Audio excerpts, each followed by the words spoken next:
Hello and welcome to this week's episode of Bright on Buddhism.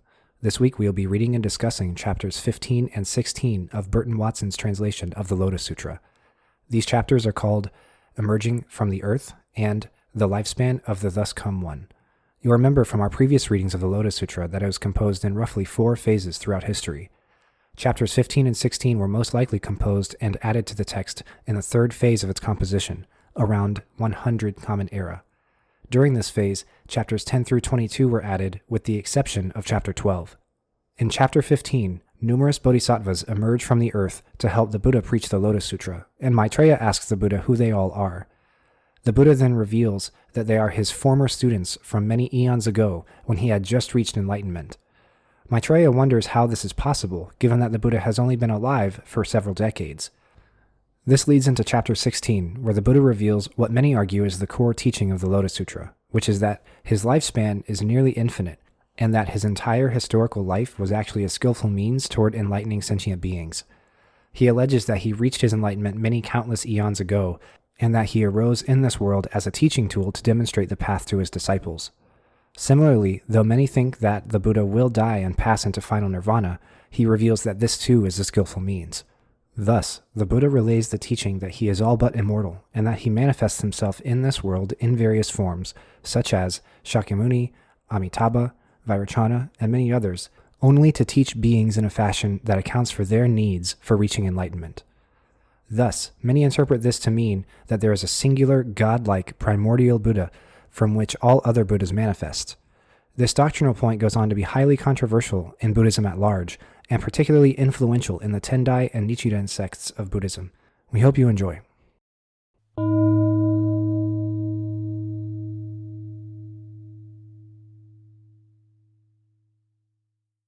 At that time, the Bodhisattvas and the Mahasattvas, who had gathered from the lands of the other directions, greater in number than the sands of 8 Ganges, stood up in the midst of the great assembly, pressed their palms together, bowed in obeisance, and said to the Buddha, "World-honored one, if you will permit us in the age after the Buddha has entered extinction to diligently and earnestly protect, read, recite, copy, and offer alms to this sutra in the Saha world, we will preach it widely throughout this land." At that time, the Buddha said to the Bodhisattvas and Mahasattvas, "Leave off, good men. There is no need for you to protect this sutra. Why? Because in this Saha world of mine, there are Bodhisattvas and Mahasattvas who are as numerous as the sands of 60,000 Ganges, and each of these bodhisattvas has a retinue equal to the sands of 60,000 Ganges. After I have entered extinction, these persons will be able to protect, read, recite, and widely preach this sutra." When the Buddha spoke these words, the earth of the 1,000,000,000-fold countries of the Saha world all trembled and split open, and out of it emerged at the same instant immeasurable thousands, 10,000s, millions of bodhisattvas and mahasattvas. The bodies of the bodhisattvas were all golden in hue, with the 32 features and an immeasurable brightness. Previously they had all been dwelling in the world of empty space beneath the Saha world. But when these bodhisattvas heard the voice of Shakyamuni Buddha speaking, they came up from below. Each one of these bodhisattvas was the leader of his own great assembly, and each brought with him a retinue equal in number to the sands of 60,000 Ganges. To say nothing of those who brought retinues equal to the sands of 50,000, 40,000, 30,000, 20,000, or 10,000 Ganges, or a retinue equal to as little as the sands of 1 Ganges, half a Ganges, 1/4 of a Ganges, or as little as 1 part in 1,000, 10,000, 1,000,000 Nayutas of Ganges, or those whose retinue was only 1,000 10,000,000,000 Nayutas, or only 1,000,000 10,000, or only 1,000 10,000, 100 10,000, or just 10,000, or only 1,000, 100, or 10, or who brought with them only 5, 4, 3, 2, or 1 disciple, or those who came alone, preferring to carry out solitary practices. Such were they then, immeasurable, boundless, beyond anything that can be known through calculation, simile, or parable. After these bodhisattvas had emerged from the earth, they each one proceeded to the wonderful tower of 7 treasures suspended in the sky, where many treasures thus come one and Shakyamuni Buddha were. On reaching it, they turned to the 2 world-honored ones, bowed their heads, and made obeisance at their feet. They also all performed obeisance to the Buddhas seated on lion seats underneath the jeweled trees. Then they circled around to the right 3 times, pressed their palms together in a gesture of respect, utilizing the bodhisattva's various methods of praising to deliver praises, and then took up a position to one side, gazing up in joy at the two world-honored ones. While these bodhisattvas and mahasattvas who had emerged from the earth were employing the bodhisattva's various methods of praising to praise the Buddhas, an interval of 50 small kalpas passed by. At that time, Shakyamuni Buddha sat silent, and the four kinds of believers likewise all remained silent for 50 small kalpas. But because of the supernatural powers of the Buddha, it was made to seem to the members of the Great Assembly like only half a day. At that time, the four kinds of believers, also because of the supernatural powers of the Buddha, saw these bodhisattvas filling the sky over immeasurable hundreds, thousands, 10,000s, and millions of lands.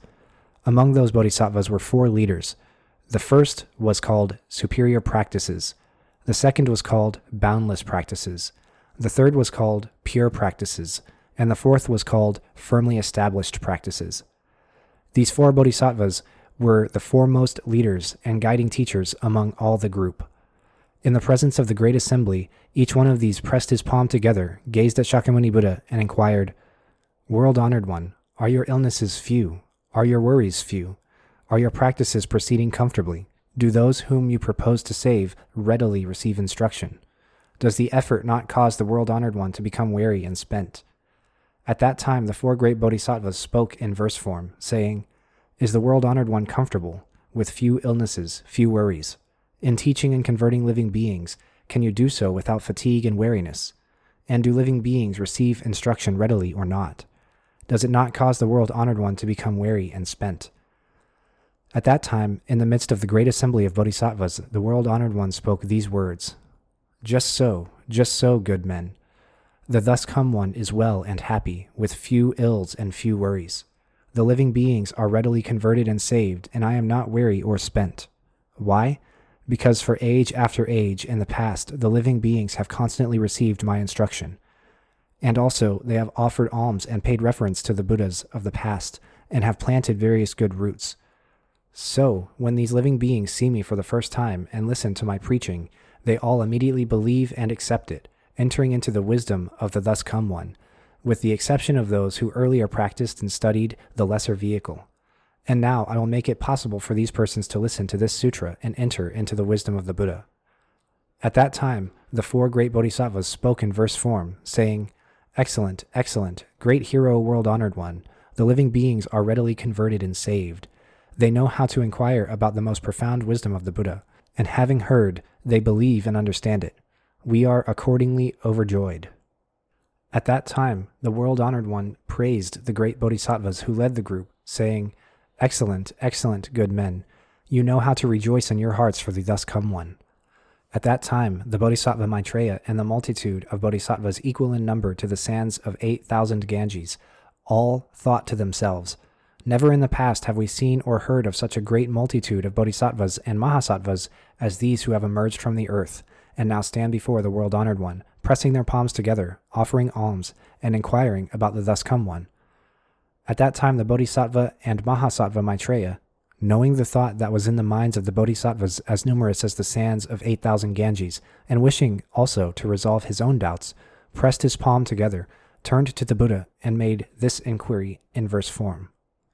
Immeasurable thousands, 10,000s, millions, a great host of bodhisattvas, such as was never seen in the past, I beg the most honored of two-legged beings to explain where they have come from, what causes and conditions bring them together.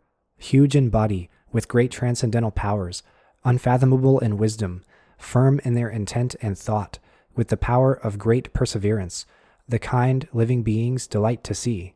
Where have they come from? Each one of these bodhisattvas brings with him a retinue immeasurable in number, like the sands of the Ganges.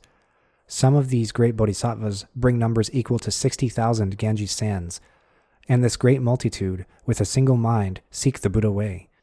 These great teachers, equal in number to 60,000 Ganges sands, together come to offer alms to the Buddha and to guard and uphold this sutra. More numerous are those with followers like the sands of 50,000 Ganges, those with followers like the sands of 40,000, 30,000, 20,000, 10,000, 1,000, 100, or the sands of a single Ganges, half a Ganges, 1/3, 1/4, or only 1 part in 1,000,010,000, those with 1,000, 10,000 Nayutas, 10,000, a million disciples, or 500,000.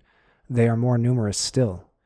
Those with 1,000,000 or 10,000 followers, 1,000 or 100, 50 or 10, 3, 2 or 1, or those who come alone without followers, delighting in solitude, all coming to where the Buddha is. They are even more numerous than those described above. If one should try to use an abacus to calculate the number of this great multitude, though he spent as many kalpas as Ganges sands, he could never know the full sum. This host of bodhisattvas, with their great dignity, virtue, and diligence, who preached the law for them? Who taught and converted them and brought them to this? Under whom did they first set their minds on enlightenment? What Buddha's law do they praise and proclaim? What sutra do they embrace and carry out? What Buddha way do they practice? These bodhisattvas possess transcendental powers and the power of great wisdom. The earth in 4 directions trembles and splits, and they all emerge out of it. World-honored one, from times past, I have seen nothing like this. I beg you to tell me where they come from, the name of the land. I have constantly journeyed from land to land, but never have I seen such a thing. In this whole multitude, there is not one person that I know. Suddenly, they have come up from the earth. I beg you to explain the cause. The members of this great assembly now, the immeasurable hundreds, thousands, millions of bodhisattvas, all want to know these things. Regarding the causes that govern the beginning and end of this multitude of bodhisattvas, possessor of immeasurable virtue, world-honored one, we beg you to dispel the doubts of the assembly. At that time, the Buddhas who were emanations of Shakyamuni Buddha and had arrived from immeasurable thousands, 10,000s, millions of lands and other directions were seated cross-legged on lion seats under the jeweled trees in the 8 directions. The attendants of these Buddhas all saw the great multitude of bodhisattvas who had emerged from the earth in the 4 directions of the 1,000,000,000-fold world and were suspended in the air, and each one said to his respective Buddha, "World-honored one, this great multitude of immeasurable, boundless asamkhyas of bodhisattvas, where did they come from?" At that time, each of the Buddhas spoke to his attendants, saying, "Good men, wait a moment. There is a bodhisattva and mahasattva named Maitreya who has received a prophecy from Shakyamuni Buddha that he will be the next hereafter to become a Buddha. He has already inquired about this matter, and the Buddha is now about to answer him. You should take this opportunity to listen to what he says." At that time, Shakyamuni Buddha said to the Bodhisattva Maitreya, "Excellent, excellent, Ajita, that you should question the Buddha about this great affair. All of you, with a single mind, should don the armor of diligence and determine to be firm in intent. The thus come one wishes now to summon forth and declare the wisdom of the Buddhas, the freely exercised transcendental power of the Buddhas, the power of the Buddhas that has the lion's ferocity, the fierce and greatly forceful power of the Buddhas." At that time, the world-honored one, wishing to state his meaning once more, spoke in verse form, saying, "Be diligent and of a single mind, for I wish to explain this affair. Have no doubts or regrets. The Buddha wisdom is hard to fathom. Now you must put forth the power of faith, abiding in patience and goodness. A law which in the past was never heard, you will now be able to hear. Now I will bring you ease and consolation. Do not harbor doubts or fears. The Buddha has nothing but truthful words. His wisdom cannot be measured. This foremost law that he has gained is very profound, incapable of analysis. He will now expound it. You must listen with a single mind."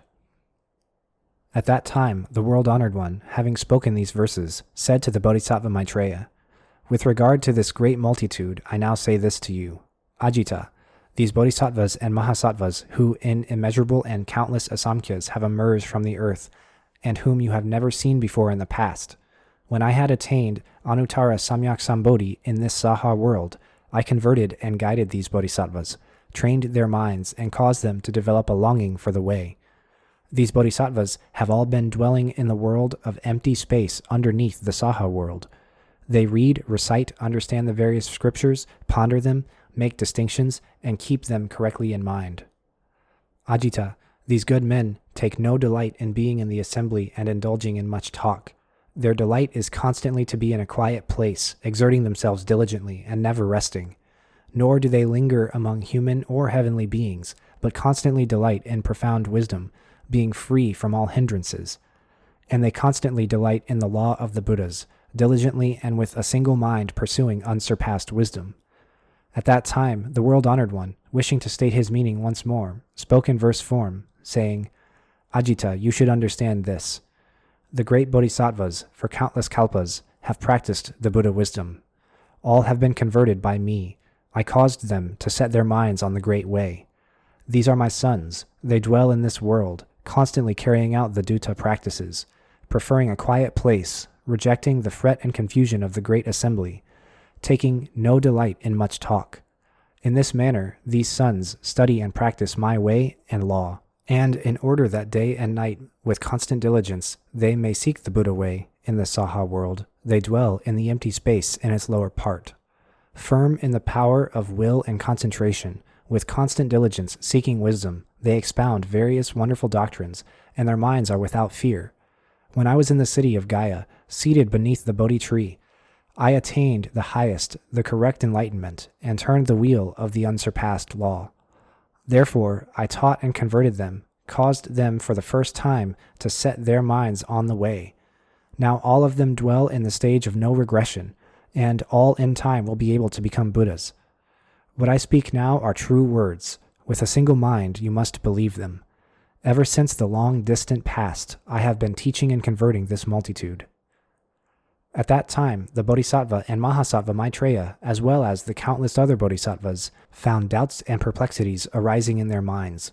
They were puzzled at this thing that had never happened before, and thought to themselves, how could the world-honored one, in such a short space of time, have taught and converted an immeasurable, boundless asamkhya number of great bodhisattvas of this sort, and enabled them to dwell in Anuttara Samyak Sambodhi? Thereupon Maitreya said to the Buddha, World-honored one, when the thus come one was a crowned prince, you left the palace of the Shakyas and sat in the place of practice, not far from the city of Gaya, and there attained Anuttara Samyak Sambodhi. Barely 40 years or more have passed since then. World-honored one, how in that short time could you have accomplished so much work as a Buddha? Was it through the authoritative powers of the Buddha, or through the blessings of the Buddha, that you were able to teach and convert such an immeasurable number of great bodhisattvas and enable them to achieve Anuttara Samyak Sambodhi? World-honored one, a multitude of great bodhisattvas such as this, a person might spend 1,000, 10,000, 1,000,000 kalpas counting them and never be able to reach the end or discover the limit. Since the far distant past, in the dwelling place of immeasurable, boundless numbers of Buddhas, they must have planted good roots, carried out the Bodhisattva way, and engaged constantly in Brahma practices. World-honored one, it is hard for the world to believe such a thing.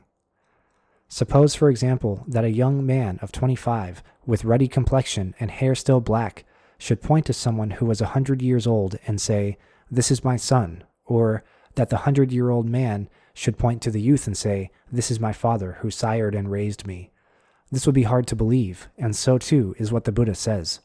It has in fact not been long since you attained the way, but this great multitude of bodhisattvas have already, for immeasurable thousands, 10,000s, millions of kalpas, applied themselves diligently and earnestly for the sake of the Buddha way. They have learned to enter into, emerge from, and dwell in immeasurable hundreds, thousands, 10,000s, millions of samadhis, have acquired great transcendental powers, have over a long period carried out Brahma practices, and have been able step by step to practice various good doctrines, becoming skilled in questions and answers, a treasure among persons, something seldom known in all the worlds.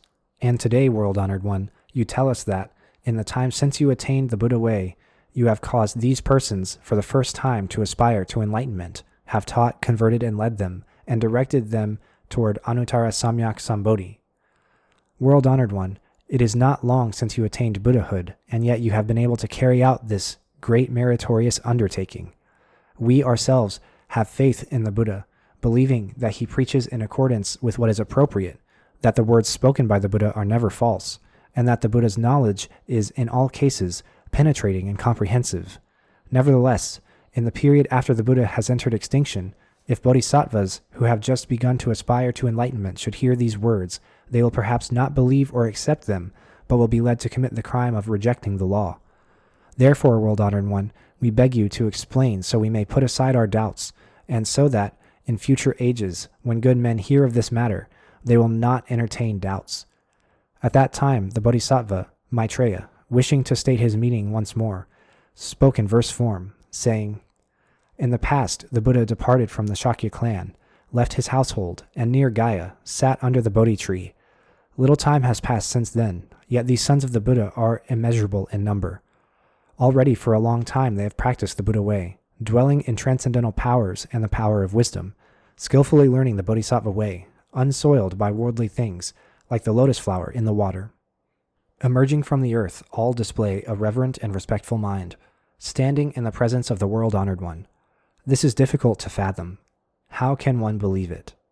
The Buddha attained the way very recently, yet those he has helped to gain success are so many. We beg you to dispel the doubts of the assembly and to make distinctions and explain the truth of the matter. It is as though a young man, just turned 25, were to point to a 100-year-old man with gray hair and wrinkled face and say, 'I sired him,' and the old man were to say, 'This is my father.' The father youthful, the son old. No one in the world could believe this. World-honored one, your case is similar.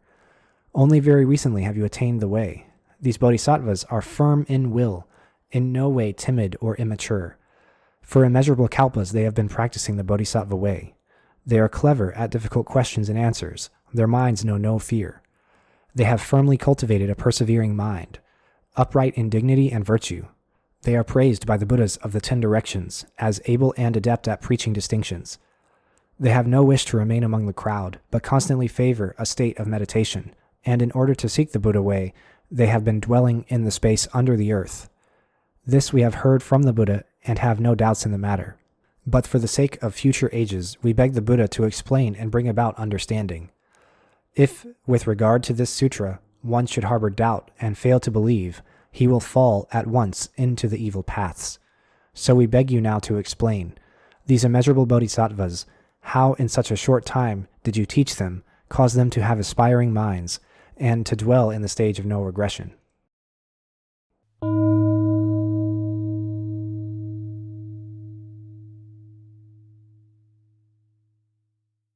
At that time, the Buddha spoke to the bodhisattvas and all the great assembly. Good men, you must believe and understand the truthful words of the thus come one. And again he said to the great assembly, you must believe and understand the truthful words of the thus come one. And once more he said to the great assembly, you must believe and understand the truthful words of the thus come one. At that time, the bodhisattvas and the great assembly, with Maitreya as their leader, pressed their palms together and addressed the Buddha, saying, World-honored one, we beg you to explain. We will believe and accept the Buddha's words. They spoke in this manner 3 times, and then said once more, we beg you to explain it. We will believe and accept the Buddha's words. At that time, the world-honored one, seeing that the bodhisattvas repeated their request 3 times and more, spoke to them, saying, you must listen carefully and hear of the thus come one's secret and his transcendental powers. In all the worlds, the heavenly and human beings and asuras all believe that the present Shakyamuni Buddha, after leaving the palace of the Shakyas, seated himself in the place of practice not far from the city of Gaya, and there attained Anuttara Samyak Sambodhi. But good men, it has been immeasurable, boundless hundreds, thousands, 10,000s, millions of nayutas of kalpas, since I, in fact, attained Buddhahood. Suppose a person were to take 500, 1,000, 10,000, a million nayuta asamkhya, 1,000 million-fold worlds, and grind them into dust. Then, moving eastward, each time he passes 500, 1,000, 10,000, a million nayuta asamkhya worlds, he drops a single particle of dust. He continues eastward in this way until he has finished dropping all the particles. Good men, what is your opinion? Can the total number of all of these worlds be imagined or calculated?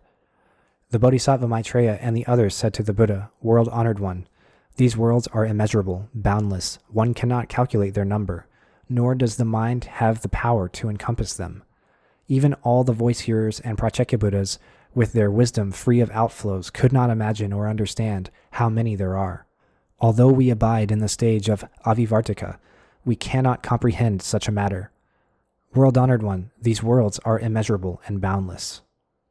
At that time, the Buddha said to the multitude of great bodhisattvas, good men, now I will state this to you clearly. Suppose all these worlds, whether they received a particle of dust or not, are once more reduced to dust. Let one particle represent one kalpa. The time that has passed since I attained Buddhahood surpasses this by 100, 1,000, 10,000, 1,000,000 Nayuta Asamkhya kalpas. Ever since then, I have been constantly in this Saha world, preaching the law, teaching and converting. And elsewhere I have led and benefited living beings in hundreds, thousands, 10,000s, millions of Nayutas and Asamkhyas of lands. Good men, during that time I have spoken about the Buddha burning torch and others, and described how they entered nirvana. All this I employed as an expedient means to make distinctions. Good men, if there are living beings who come to me, I employ my Buddha eye to observe their faith and see if their other faculties are keen or dull, and then, depending upon how receptive they are to salvation, I appear in different places and preach to them under different names, and describe the length of time during which my teachings will be effective. Sometimes, when I make my appearance, I say that I am about to enter nirvana, and also employ different expedient means to preach the subtle and wonderful law, thus causing living beings to awaken joyful minds. Good men, the Thus Come One observes how among living beings there are those who delight in a little law, meager in virtue and heavy with defilement. For such persons I describe how in my youth I left my household and attained Anuttara Samyak Sambodhi. But in truth, the time since I attained Buddhahood is extremely long, as I have told you. It is simply that I use this expedient means to teach and convert living beings and cause them to enter the Buddha way. That is why I speak in this manner. Good men, the scriptures expounded by the Thus Come One are all for the purpose of saving and emancipating living beings. Sometimes I speak of myself, sometimes of others. Sometimes I present myself, sometimes others. Sometimes I show my own actions, sometimes those of others. All that I preach is true and not false. Why do I do this? The Thus Come One perceives the true aspect of the threefold world exactly as it is. There is no ebb or flow of birth and death, and there is no existing in this world and later entering extinction. It is neither substantial nor empty, neither consistent nor diverse. Nor is it what those who dwell in the threefold world perceive it to be. All such things the Thus Come One sees clearly and without error. Because living beings have different natures, different desires, different actions, and different ways of thinking and making distinctions, and because I want to enable them to put down good roots, I employ a variety of causes and conditions, similes, parables, and phrases, and preach different doctrines. This, the Buddha's work, I have never for a moment neglected. Thus, since I attained Buddhahood, an extremely long period of time has passed. My lifespan is an immeasurable number of Asamkhya kalpas, and during that time I have constantly abided here without ever entering extinction. Good men, originally I practiced the Bodhisattva way, and the lifespan that I acquired then has yet to come to an end, but will last twice the number of years that have already passed. Now, however, although in fact I do not actually enter extinction, I announce that I am going to adopt the course of extinction. This is an expedient means which the Thus Come One uses to teach and convert living beings. Why do I do this? Because if the Buddha remains in the world for a long time, those persons with shallow virtue will fail to plant good roots, but, living in poverty and lowliness, will become attached to the 5 desires and be caught in the net of deluded thoughts and imaginings. If they see that the Thus Come One is constantly in the world and never enters extinction, they will grow arrogant and selfish, or become discouraged and neglectful. They will fail to realize how difficult it is to encounter the Buddha and will not approach him with a respectful and reverent mind. Therefore, as an expedient means, the Thus Come One says, "Monks, you should know that it is a rare thing to live at a time when one of the Buddhas appears in the world. Why does he do this?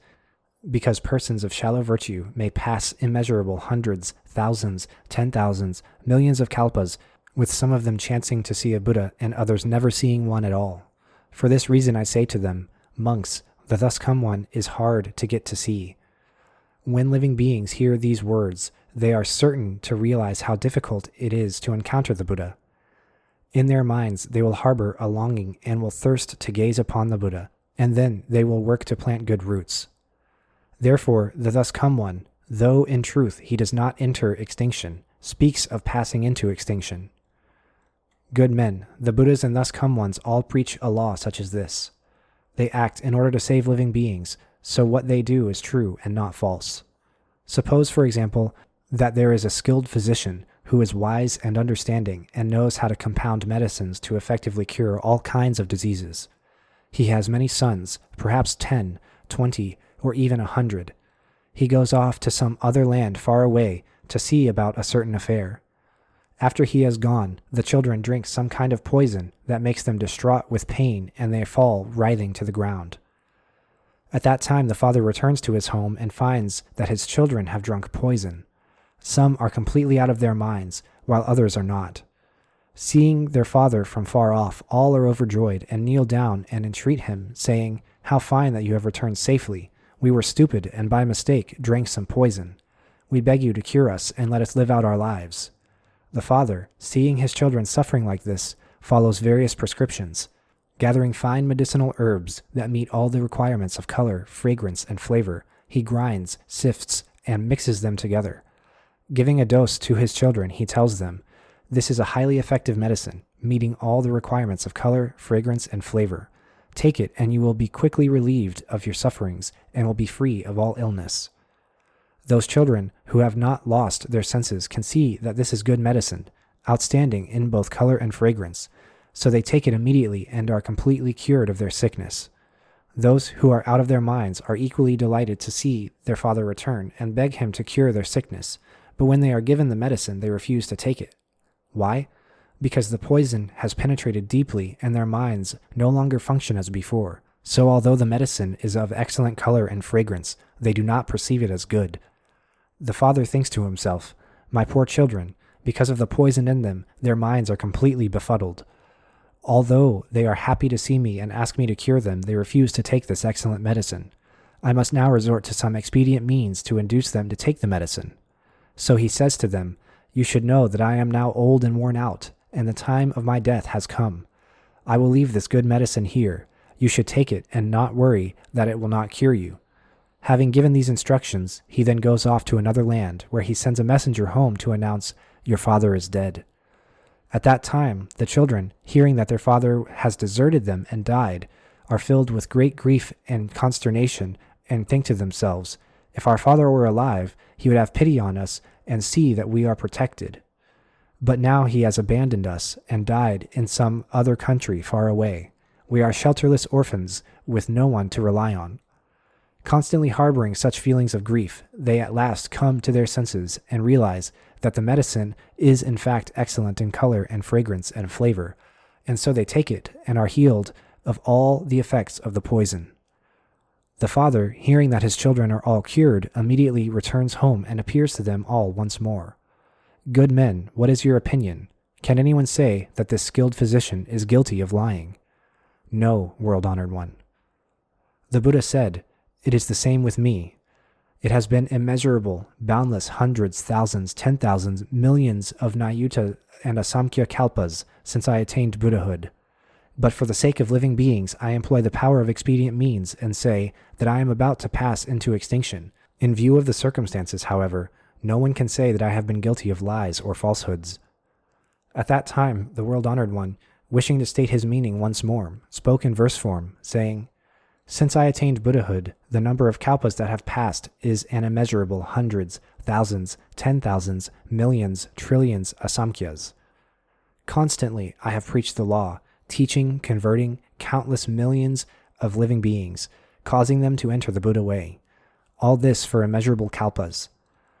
In order to save living beings, as an expedient means, I appear to enter nirvana, but in truth I do not pass into extinction. I am always here, preaching the law. I am always here, but through my transcendental powers, I make it so that living beings, in their befuddlement, do not see me even when close by. When the multitude see that I have passed into extinction, far and wide they offer alms to my relics. All harbor thoughts of yearning, and in their minds thirst to gaze at me. When living beings have become truly faithful, honest and upright, gentle in intent, single-mindedly desiring to see the Buddha, not hesitating even if it costs them their lives, then I and the assembly of monks appear together on Holy Eagle Peak. At that time I tell the living beings that I am always here, never entering extinction, but that because of the power of an expedient means, at times I appear to be extinct, at other times not, and that if there are living beings in other lands who are reverent and sincere in their wish to believe, then among them too I will preach the unsurpassed law. But you have not heard of this, so you suppose that I enter extinction. When I look at living beings, I see them drowned in a sea of suffering. Therefore, I do not show myself, causing them to thirst for me. Then, when their minds are filled with yearning, at last I appear and preach the law for them. Such are my transcendental powers. For Asamkhya Kalpas, constantly I have dwelled on Holy Eagle Peak and in various other places. When living beings witness the end of a kalpa, and all is consumed in a great fire, this, my land, remains safe and tranquil, constantly filled with heavenly and human beings. The halls and pavilions in its gardens and groves are adorned with various kinds of gems. Jeweled trees abound in flowers and fruit, where living beings enjoy themselves at ease. The gods strike heavenly drums, constantly making many kinds of music. Mandarava blossoms rain down, scattering over the Buddha and the great assembly. My pure land is not destroyed, yet the multitudes see it as consumed in fire, with anxiety, fear, and other sufferings filling it everywhere. These living beings, with their various offenses, through causes arising from their evil actions, spend asamkhya kalpas without hearing the name of the three treasures. But those who practice meritorious ways, who are gentle, peaceful, honest, and upright, all of them will see me here in person preaching the law. At times, for this multitude, I describe the Buddha's lifespan as immeasurable, and to those who see the Buddha only after a long time, I explain how difficult it is to meet the Buddha. Such is the power of my wisdom that its sagacious beams shine without measure. This lifespan of countless kalpas I gained as the result of lengthy practice. You, who are possessed of wisdom, entertain no doubts on this point. Cast them off, end them forever, for the Buddha's words are true, not false. He is like a skilled physician who uses an expedient means to cure his deranged sons. Though in fact alive, he gives out word he is dead, yet no one can say he speaks falsely. I am the father of this world, saving those who suffer and are afflicted. Because of the befuddlement of ordinary people, though I live, I give out word I have entered extinction. For if they see me constantly, arrogance and selfishness arise in their minds. Abandoning restraint, they give themselves up to the 5 desires, and fall into the evil paths of existence. Always I am aware of which living beings practice the way and which do not, and in response to their needs for salvation, I preach various doctrines for them. At all times I think to myself, how can I cause living beings to gain entry into the unsurpassed way and quickly acquire the body of a Buddha?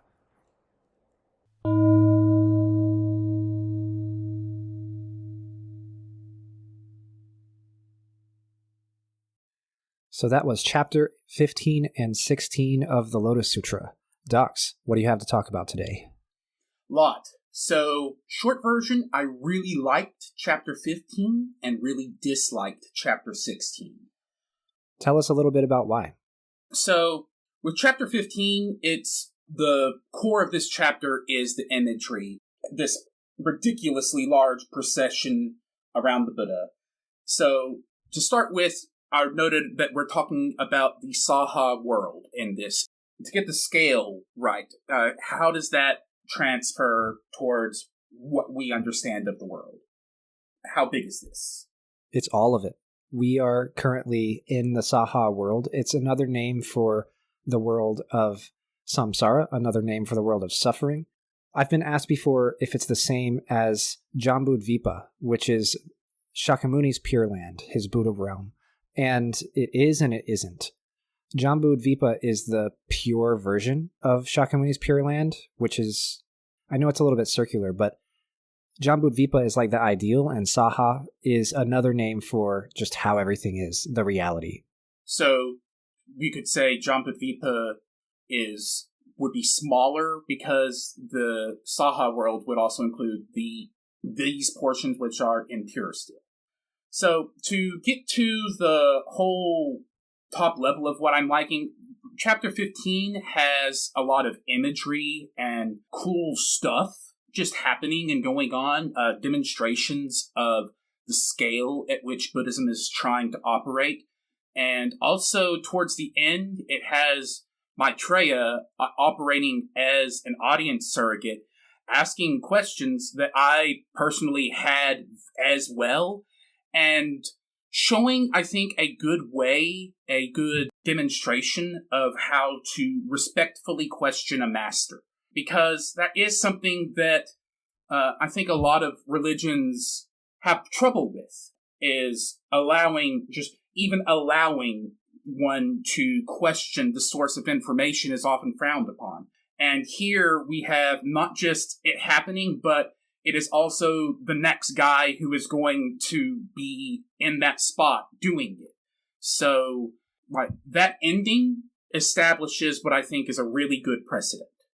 What you're hitting on, the role of Maitreya in the Lotus Sutra, is something that has been studied and examined quite a bit in the scholarship about this text. Because, as I mentioned in the introduction, I think, there are lots of places where Maitreya is the one who's asking the important questions that lead to the very important parts of the Buddha's preaching. It's usually his sort of asking and his egging on of the Buddha that causes him to give the really important stuff. Whether we like it or not, the next chapter, chapter 16, is really the most important chapter of this portion of the text because of reasons we'll get to in a minute. But the fact that it's Maitreya in chapter 1 who says that he has forgotten what's happening when the Buddha is about to preach, whenever he starts to glow and meditate and stuff, and he's about to preach about skillful means, the fact that it's him that remembers that, or that he says that he doesn't remember, and the fact that it's him here asking, how could all of these people be your students from so long ago? You've only lived for several decades. People have argued sort of both ways. They've argued one way that Maitreya is sort of the prime audience of this sutra. I mean, we all are, obviously, but specifically the most important member, the one who should be listening the most, is said to be Maitreya because he's going to be the next Buddha. He's going to be giving this exact same sutra in his lifetime whenever he comes down from Tushita heaven and becomes the Buddha of the future. He's going to be giving this exact same Dharma word for word, so he has to be paying attention. He's still a bodhisattva. He's not a fully realized Buddha yet, so he has to really be working hard as a disciple in order to digest what's going on here. And part of that, importantly, as you can see, necessarily, it means that he has to be honest whenever he forgets stuff. He has to be honest whenever he doesn't understand something. He has to be honest whenever he has some sort of doubt or some sort of misunderstanding that could lead to greater and wider doubt and misunderstanding. His role here is to preserve the Dharma. And he's helping himself do that, but he's also helping us all do that. And so whenever he helps us all do that, that's where we get into the second argument about Maitreya, which is that he is faking it. He's doing all of this as a skillful means. He knows that if he does this, then it'll prompt the Buddha to preach these important doctrines, and it'll also read to us, the audience, the readers of the sutra, that he is being an audience stand-in. We'll see ourselves in him, and our misunderstandings and our doubts and our perplexities will show up in him as well, and we will relate with the text better, and we'll relate with him better, and we'll relate with the doctrine that comes after a lot better because of him being in it and having that role to play. So either he's already completely, totally enlightened, and he's doing all of this as a skillful means for saving us, or he's studying really hard, working really hard, because he's going to be doing this very soon. And so I think that in either case, that makes Maitreya very, very important and very interesting. You don't often see disciples of the Buddha forgetting stuff and then asking about what they have forgotten. And you don't often see them having doubts that are voiced in such a fashion. They will ask questions about people elsewhere who might have doubts in the future or in the community, but they won't often talk about how they're worried, essentially, that this doctrine will not really be popular. This doctrine will be hard to understand. This will be that. And then asking the question accordingly, according to their own feelings about it. So it's a very personal kind of image of Maitreya. He's playing a very interesting role here. The way I would look at it is, if upaya is a real thing that an enlightened person is capable of, then it could just be both. I think it would be well within the means of such a figure to cause oneself to forget purposefully. That's something that's come up in fiction multiple times, and I see no reason you couldn't take that interpretation here. And also, it seems like a Buddhist interpretation. He is simultaneously enlightened and not in that case. You've hit on a really important point about skillful means, which is exactly that. You can appear in this world as a skillful means in such a fashion that you don't remember or you don't know what you're doing as you're doing it. It's a really interesting sort of detachment or like selective amnesia that you can achieve from your own enlightenment. You can arise in this world in a certain role that's unknown even to you and practice out the skillful means, not even knowing that you're doing it, consciously at least. You can perhaps reach enlightenment in this lifetime and figure out that you're doing it all as a skillful means through, attaining supreme knowledge of yourself through meditation, study, and practice. But in this case, it's entirely possible, you're right, that he is a fully realized Buddha, and he's also actually forgetting this stuff because that's how his skillful means is being carried out. Anything else we've kind of skipped around in order a little bit, but since we're on the bit with Maitreya, is there anything else in there that we should talk about that I missed? No, that's okay. I'm sorry I kind of dragged us away from the imagery you were talking about to talking about Maitreya. Well, for what it's worth, I think the section with Maitreya is more doctrinally important, probably because it's demonstrating a way to question the master, whereas what's coming before is mostly a display of the master's power. Now, it's a cool display. I really enjoyed reading it, and there's definitely imagery in there to pick apart, but it doesn't feel like there's a lot of doctrinal angle to this portion that I could see. That's sort of why I wanted to read them both together, is I think that chapter 15 really sets up chapter 16. It doesn't really do a lot of heavy lifting on its own. It's really only important because of what's coming after. I want to talk about the imagery at length first, but I just wanted to make sure, it's like, while we're talking about doctrine, I just wanted to make sure I wasn't skipping something that I couldn't see. No, there is one point that I do have a question about, though. So this is something that can't really be widely agreed upon in scholarship or in living actual Buddhism or in historical Buddhism either. But this is something that I always ask people whenever they read this part. Why did the bodhisattvas come out of the earth? Why didn't they come from another realm? Why didn't they come down from heaven? Why didn't they just appear? Why didn't they come on foot and then rise up to where the audience is happening in the air above Rajagriha? I've always been sort of asking myself and others, why did they come out of the earth? Actually out of the ground. Like a fissure opened up in the actual ground of Rajagriha, of Vulture's Peak, and like the actual bodhisattvas just came out. And of course, they're bodhisattvas, so they were like sparkly clean. They didn't have any dirt or junk on them. They just emerged out of there on lotus flowers, just perfectly clean and ready to go, ready to hear this part of the sutra.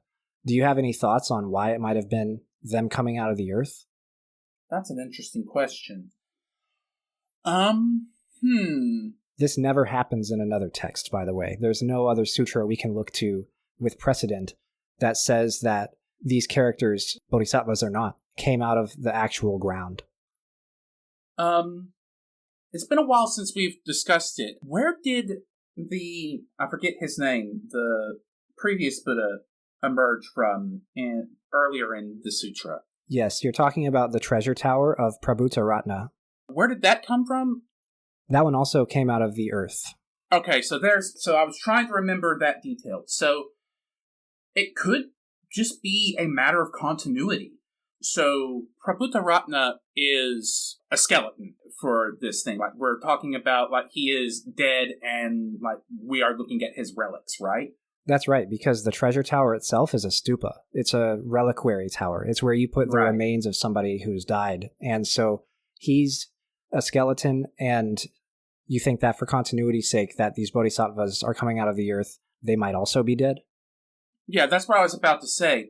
And again, I was going to go for like a lot of times we have an idea of the underworld as a realm of the dead. And so if these are bodhisattvas that lived a whole long time ago and represent beings who have reached enlightenment, part of that reaching enlightenment is death.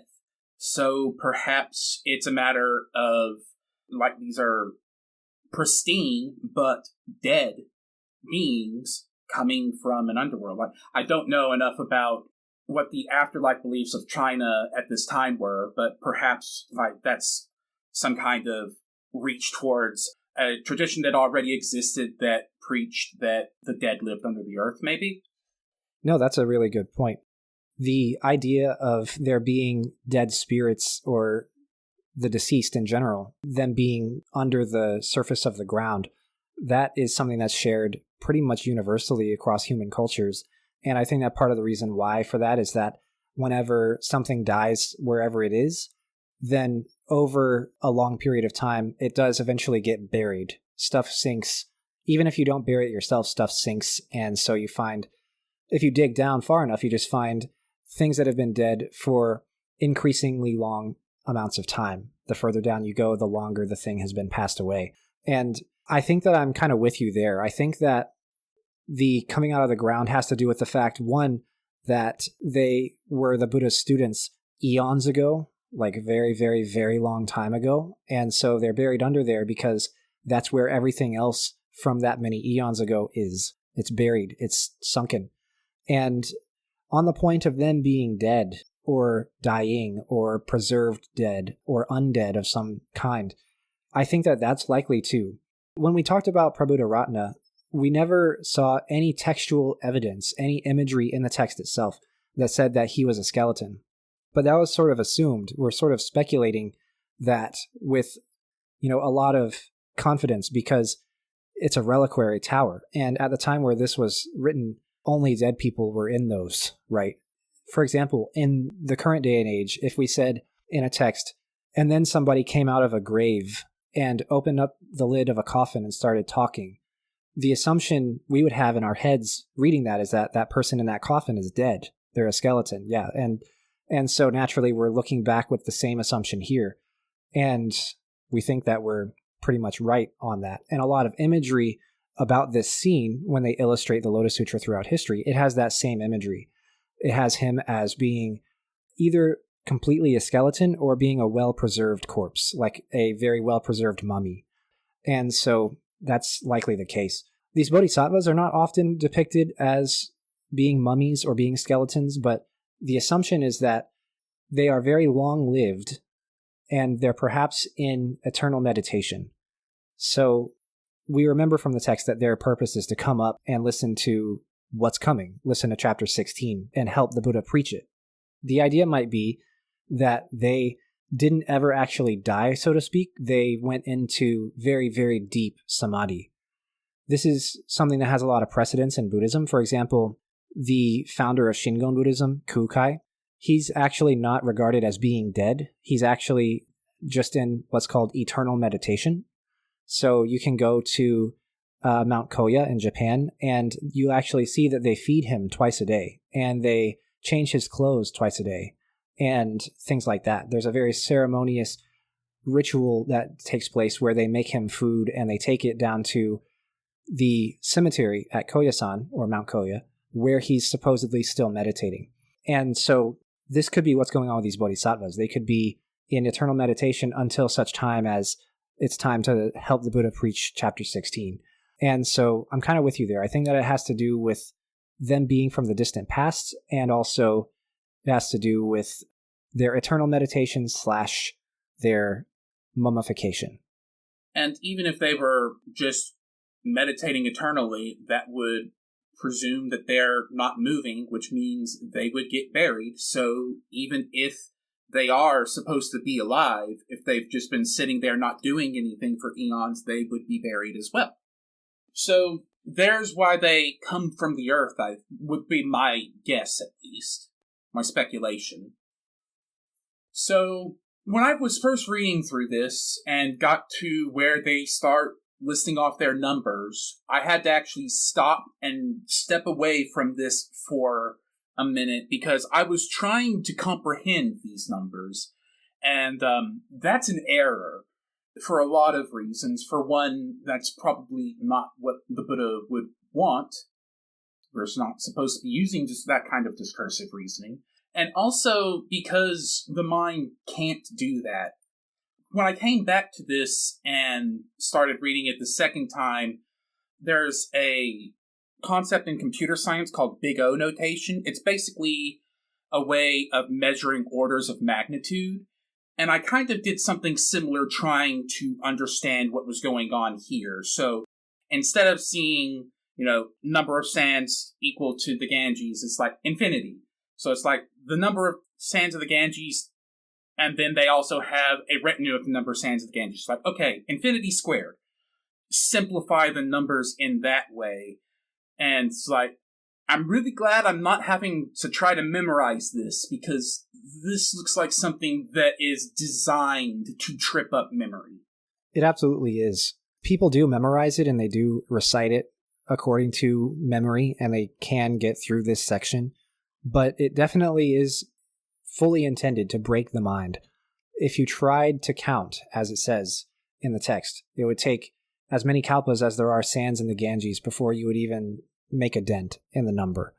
And so this sutra is always trying to demonstrate the scale at which this doctrine, which Buddhism itself is operating, and it's even more so intensely done here in this particular part.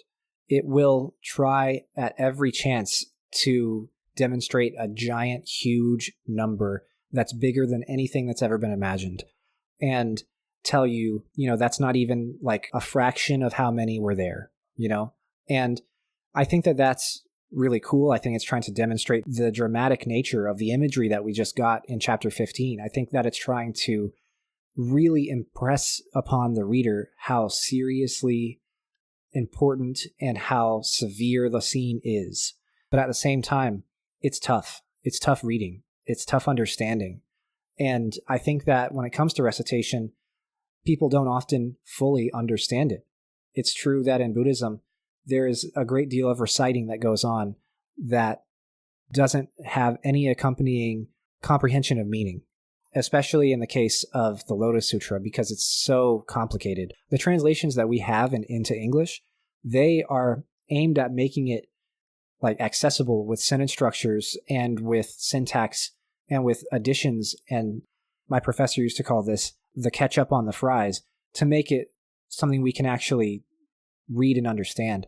But the classical Chinese and the Sanskrit, it's very, very, very complicated, very hard to read, very, very dense with meaning in a way that simply languages that have an alphabet solely based on sound rather than meaning can ever be. Because you'll remember that Chinese in particular, the characters in Chinese contain sound and meaning, but the letters in English only contain sound.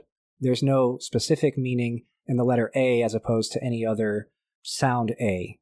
And so that's kind of a way that we can get around that problem of densely packed meaning into our language. Chinese is incredibly, incredibly dense with meaning.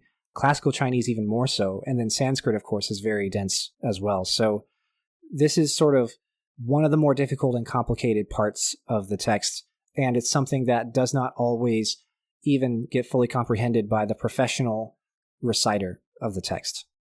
Yeah, I remember at the first time I was reading through it, and it mentioned how many kalpas and it took, and I stopped and went, wait a minute, a kalpa is a really long time. I didn't remember how much, but I was like, that's a long time, and they said it took a whole bunch of them. So how long did this take? And after doing the math, I got something like 70 billion years. And then I got to the next paragraph, and it said, and then the Buddha made it seem like just half an afternoon using his powers. It's like, oh, okay, cool.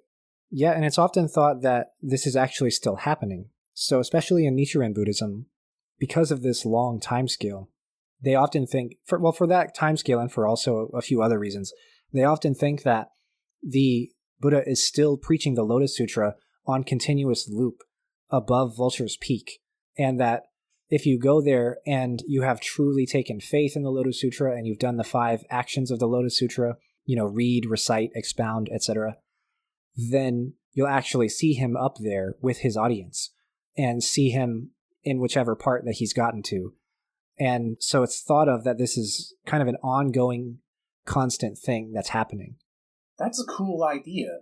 And when I was reading this, I was thinking if you were to say rearrange the idea of a bodhisattva and their attendants as a body and then microorganisms on a body, you could kind of get in a similar scale of number of beings involved. But if you take the scale and make it cosmic, this is a procession that is rotating around a central point. That's a spiral galaxy.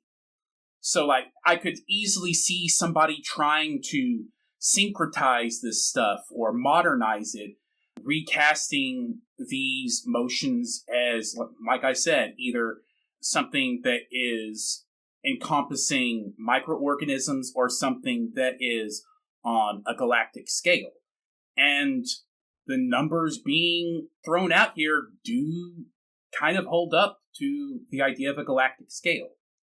Absolutely. And one reason why a lot of people think about those things whenever they read these scales is because in all of human history, we have never ever seen 10 billion people in one place. We've never seen 8 billion people in one place. They're spread out over the entire globe as we speak. However, in this situation, there are 100 billion people walking around one person in one place. And that's not something that the brain can even comprehend. We don't have even a referent in the most distant past of human history for something like that.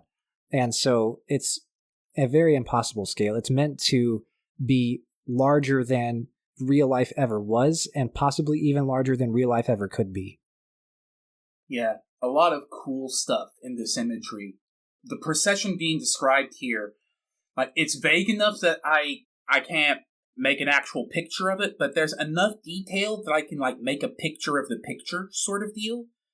And that was just fun to do. And then, like I said before, the chapter concludes with Maitreya asking his question and establishing a precedent that I think is really healthy in any tradition, but especially in a religion. And then we get to chapter 16 and it all comes crashing down. So, I really don't like chapter 16 for 3 reasons. First off, it explicitly and directly calls the people that came before in other traditions less spiritually advanced, less enlightened, lesser. It also basically undoes the Parinibbana Sutta, and it does so for the purpose of allowing the Buddha to live forever. Every step of that process sucks. It's such a inversion of what I think is one of the most important things the Buddha does. The Buddha reaches enlightenment and then dies, being 2 of the exclamation points on his life. This is reversing that exclamation point completely. And it's reversing an exclamation point that's making death easier, making death more approachable and more acceptable. That's bad. In the context of the sutra, this is the Buddha saying all of this, and chapter 15 just happened. If I had just seen the events of chapter 15, I would be listening to this guy, accepting what he's saying, because he just did all that. Clearly he knows something I don't. I should be listening to him. But here in the real world, in the context that I'm currently existing in, chances are this was written by a person, and I think that person fundamentally misunderstands some very important things that were established in sutras that were written earlier. Yeah, so you're specifically referring to the fact that the Buddha says, I actually have been alive for many eons, and I will continue to be alive for many eons. And my arising in the world as a prince and leaving the palace and reaching enlightenment under the Bodhi tree, and my eventual death, these are all a skillful means to encourage people and keep them on their toes and keep them studying the Dharma and keep them following the Dharma and not becoming complacent, and also believing in and experiencing skillful means as a reality of enlightened beings, and also mentioning the fact that all other Buddhas and Bodhisattvas are manifestations of me, the primordial Buddha. This is specifically the part that kind of rubs you the wrong way, right? Because it goes back on stuff that's been said before. It goes back on stuff that was said before, and I think stuff that was specifically healthy and useful and actually wise ideas. It's okay to die. And here is a writer that seems desperate to bring the Buddha back to life. And that feels deeply misguided to me. No, that makes a lot of sense. And so I'll try to address some of those points in the context of the sutra and also in the context of greater Buddhism at large, and then offer some of my own commentary on it as well. So to begin with, this sutra is attempting to bring under its purview, under the umbrella of its teaching, all other teachings that have ever occurred in Buddhism. And it's trying to add the topmost possible layer of complexity and subtlety and all of that stuff that it possibly can on the very top. And the method by which it does this textually has kind of been interpreted for the most part in Western scholarship to be making the Buddha be non-different from the Dharma. So the Buddha and the Buddha's teachings were always regarded to be something different. The Buddha is a human being. He's a great human being. He's got these really cool physical marks, and he's very enlightened, and he has all this interesting stuff to say, but he is a two-legged being. We often see him in the Pali Canon regarded as foremost or the best among the two-legged beings, but he's a two-legged being nonetheless. So he's a person, and then he gives teachings. He gives the Dharma. And so it's often thought of in early Buddhism that the Buddha was seen as like a father figure sort of person. He was giving all of us the teaching and providing it for us, and we look to him as the source of it. But the Buddha himself rejected that and said, I'm not the source of these teachings. I'm conveying things that are already out there. I'm conveying things that are real. I'm not making anything up. I'm not coming up with this myself. I'm not creating this. This is like the properties of reality all around us. And if you just meditate enough, then you'll see that yourself. And you'll see that it's not my Dharma. It's just the capital D Dharma. And so that kind of came to be widely agreed upon for the most part. But then because the Buddha was enlightened and because he did eventually die, then the idea was like, okay, well, we have lost this father figure, even though he didn't like to be called that, even though he didn't want to be kind of worshipped in that regard or venerated in that regard. We have this father figure that's now gone, and whether he's conveying or making it up, either way, he's gone, and that process has stopped. And so we need to find an answer to where to look to now that he's gone. And of course, all that we have left of him is his Dharma, the teachings that he gave, whether he conveyed them or made them up himself. And this sort of point is even alluded to in the Parinibbana Sutta. On the last couple days of his life, the Buddha says, the Dharma will guide you from now on. Always look to the Dharma. That is me. Wherever there is the Dharma, there is me. And that seems to us as scholars sort of historically to be a reference to the fact that the Buddha has already died by the time this is being written, and the authors are adding that in themselves, right? They're trying to preserve the Dharma and encourage others to preserve the Dharma because that's all that there is, and because that's how we're going to make sense of the absence of Shakyamuni himself. Now that he's gone, that's what we have. And so a lot of texts are authored around the turn of BCE to CE, the Common Era, and they will kind of expand upon this concept of the Buddha living on through the Dharma. And that's kind of where we get this Lotus Sutra text and this argument of the immeasurable lifespan of the Buddha. The interpretation of Dharma, capital D Dharma, is that it is a universal property of reality and that it is the same regardless of how reality presents itself, regardless of who is alive or who is not alive to give it. And it is not affected by laws like impermanence, emptiness, and dukkha. So it can be eternal. This is the one thing that can truly be eternal in Buddhism. The Dharma itself, the capital D Dharma, is not impermanent. Only small d dharmas, little constituent pieces of reality, are impermanent. And so because of that, it can be forever. However, there still needed to be, according to scholarly views, a referent for this Dharma that could be like characterized, that could be like personified in some way. And so that kind of ties us into this chapter 16 where the Dharma is being talked about, but it's being referred to as the Buddha. So we have this breakdown of the distinction between the two that kind of goes in as an assumption of the text before we even get into it. And then now that we're into it, we can read the authors saying the Buddha has an immeasurable lifespan and actually hear them say the Dharma has an immeasurable lifespan. However, in this text, they've taken that to the extreme length, extreme peripheries of the possibility of the logic of that argument.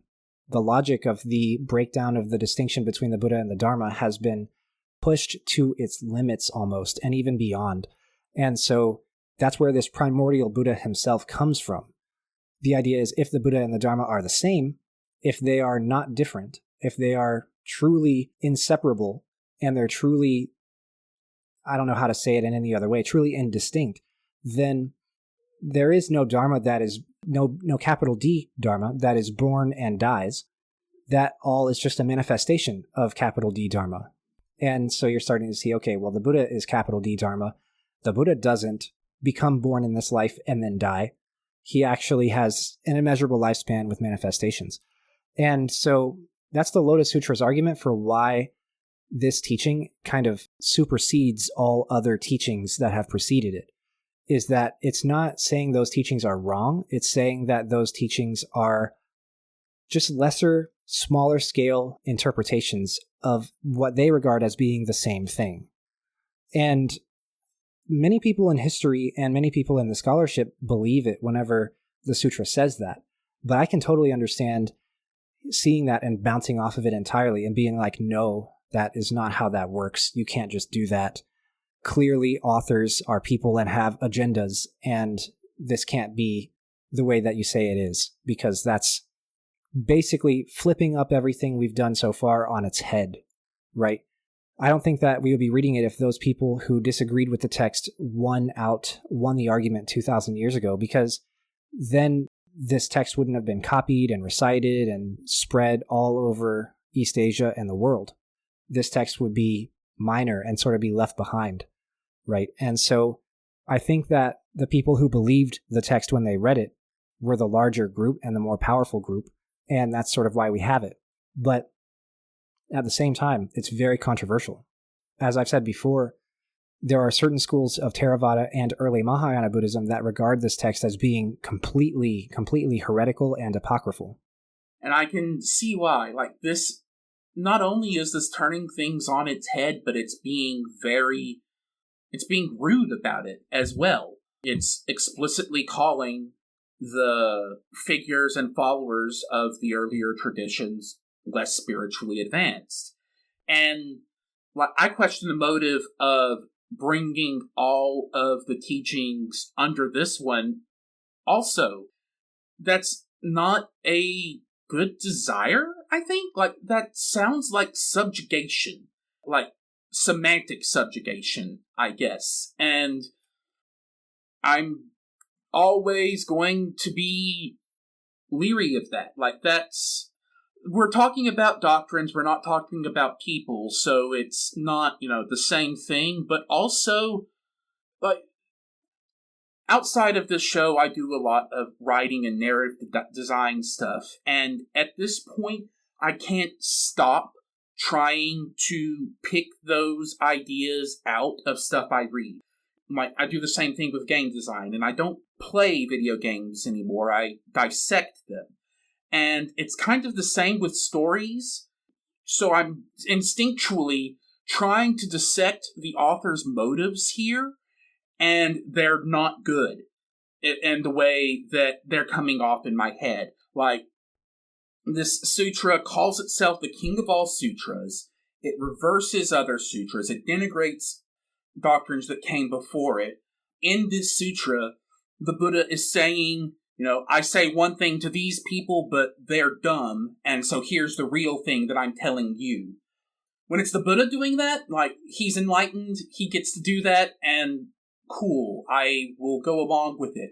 If it's a person, if it's an author doing that, that author does not have good intentions at heart, I think. I have never met anybody who has talked to me like that has also not been trying to sell me something or scam me. So I have a hard time with this author's motivations in a way that, like, I don't know how to approach it here, because I also don't usually deal with explicitly religious subjects. And so this is a spot where I don't know the right way to do this analysis. Well, you're coming up with something that's very, very relevant to the study of religion and the study of people who are religious, right? So it's natural for us to, in any context, to read this text, which says it's got it all figured out, and to be suspicious of that claim. However, we should also remember that other Mahayana texts also say they all have it figured out, and, we are suspicious when they do that as well. And we should also note, too, in history, that most of the major religions that we practice to this day also claim to have everything all figured out. As suspicious as we are of those claims that they really have brought everything under their purview, those things are still very successful, and they're still very popular, and they're still kind of believed and preserved and very prolific among human beings. And so, on the one hand, yeah, it is very suspicious, and it is very agenda-driven, and it does really look down upon those people who are still doing what the Buddha said to do initially. But at the same time, that's kind of what's been happening for thousands of years in the Buddhist tradition with the Mahayana texts, and also it's been what's happening in human history.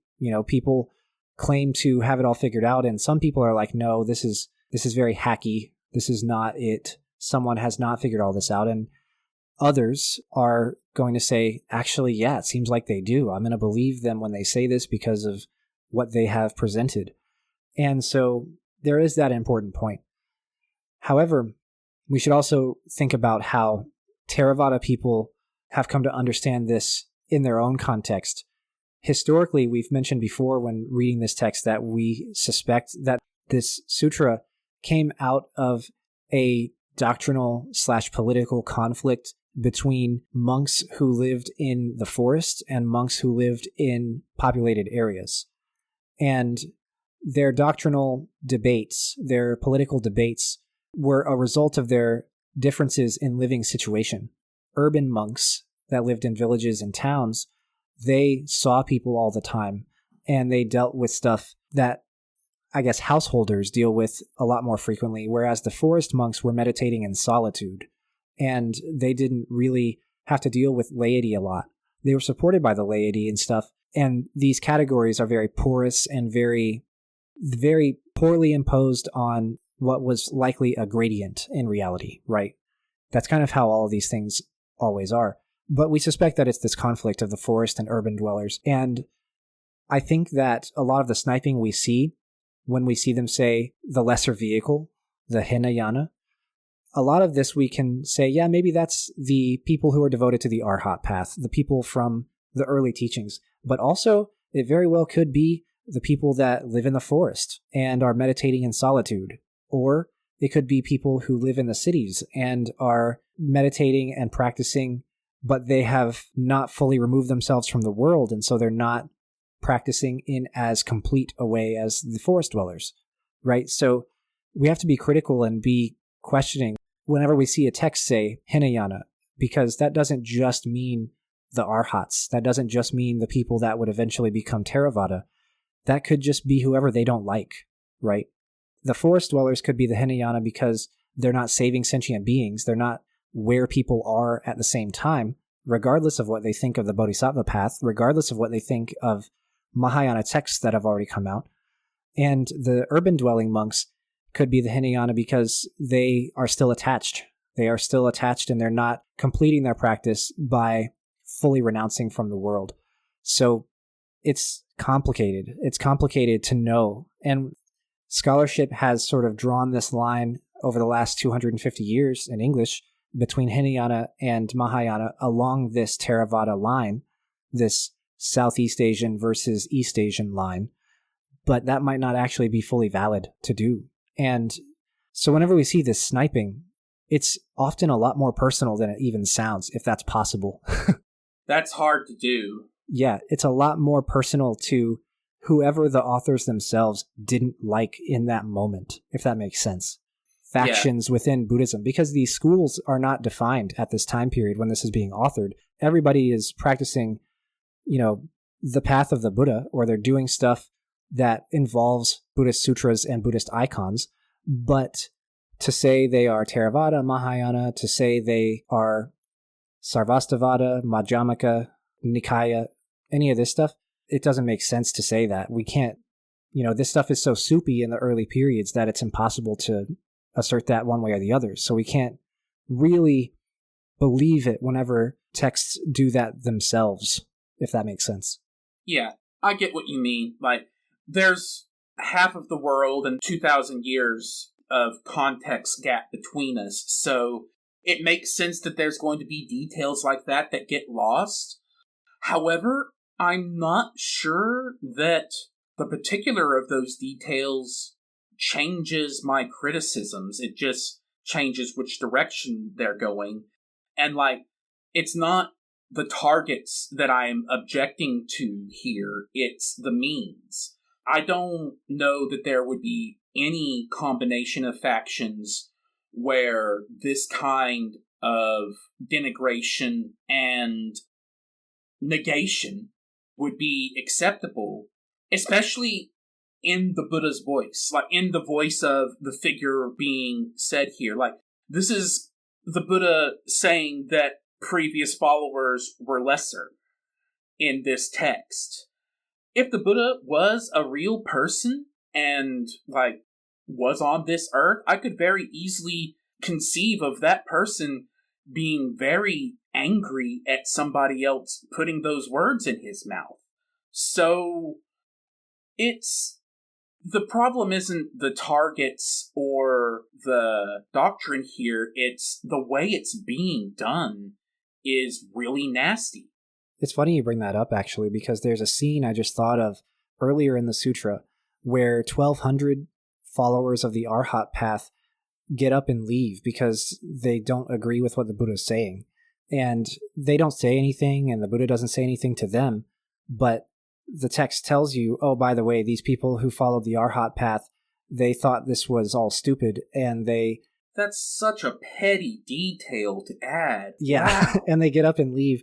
They do eventually come back because they do become enlightened, but I think that it's really funny that the text tells you, oh, by the way, a handful of these people get up and leave because they just can't hear this anymore. And I think that it's possible that that really happened in history.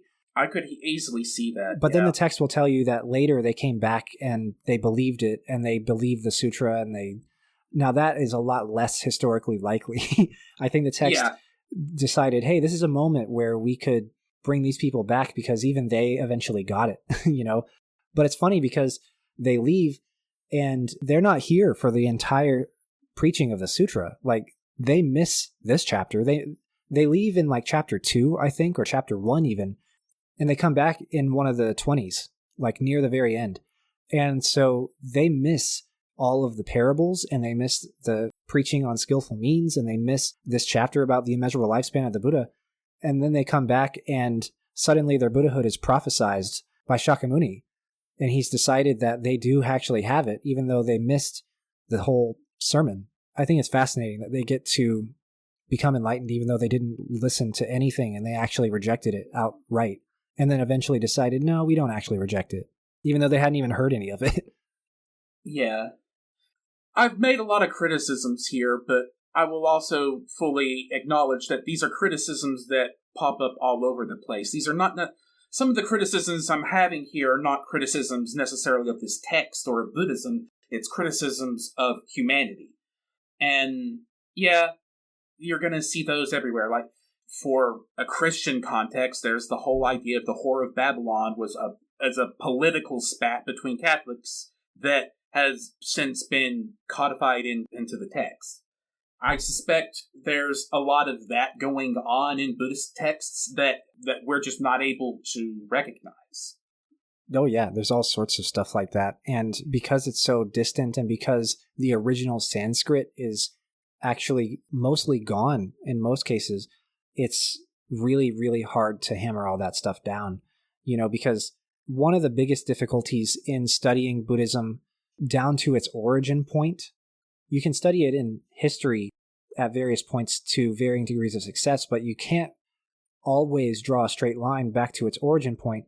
And the reason why is because the banana leaves that they wrote the Sanskrit text down on don't preserve. Yeah, they don't preserve. Even though they were written down centuries after the Buddha died, even to begin with, even still, it just falls apart. And then, you get to China, and Chinese paper at the time was just better. Chinese ink was just better. Chinese archival storage methods were just better, and those things were able to survive longer.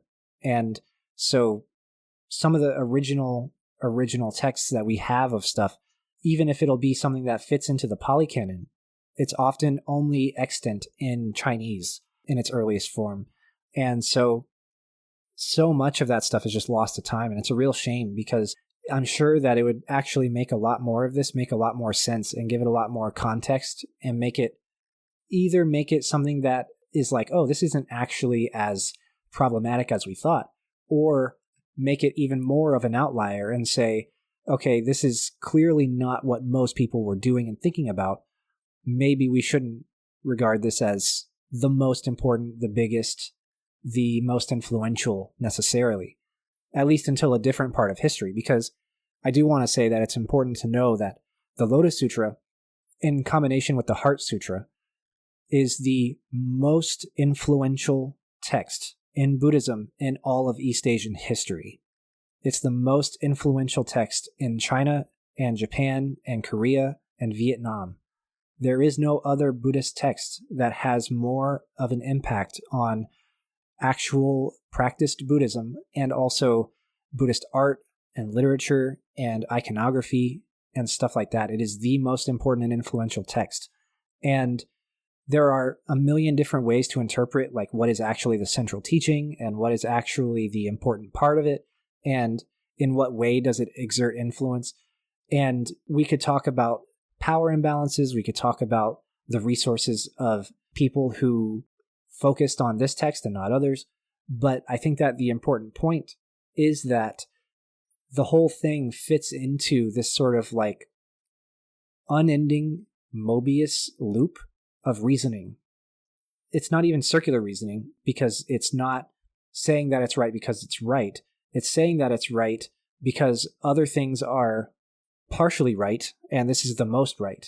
And why is it right? Because other things are partially right, and this is the most, and it keeps going in that sort of Mobius loop in various ways to various scales and limits over and over and over and over again. And it just infects people's minds. When I read this and I fully understood the doctrine of skillful means as it's presented here, I started to have like a small existential crisis, because I was like, oh my God, everything is a skillful means. Everyone, even me, is a skillful means. You know what I mean? I don't think that now, but if you really, really like pull it apart in your mind and you start to really think about why stuff happens in the sutra the way that it does, then you'll start to say, oh gosh, even the guy who got up and left was doing it as a skillful means. What does that even mean? And it can really take root if you don't initially bounce off of it and just hate it.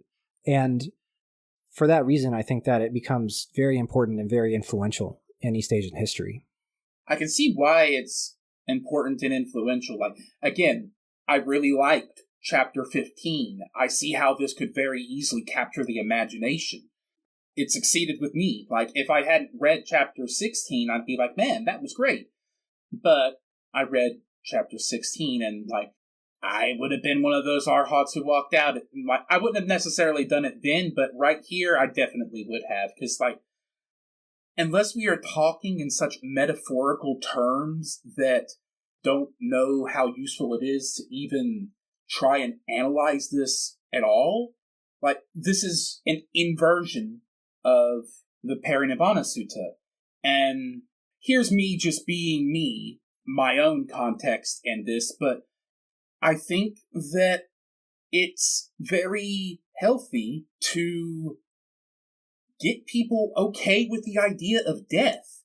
And one of the best ways to do that, I think, is to show a powerful and wise figure accepting death gracefully. The Parinibbana Sutta does that, and then this sutta undoes that.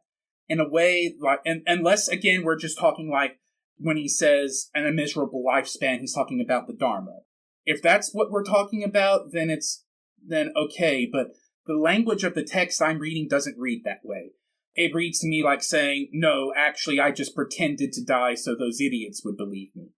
And not only is that disrespectful, but I also think it's unhealthy. And so because of that, like, this is one where I just bounce off at this chapter real hard. I'm glad that you brought that part up, because I think that it's important to know, if you go into this believing the Buddha and the texts and the sermons that he gives, before you've read this one, before you actually have a chance to decide one way or the other about this, the idea is that this sermon did come chronologically before the Parinibbana Sutta in the Buddha's life.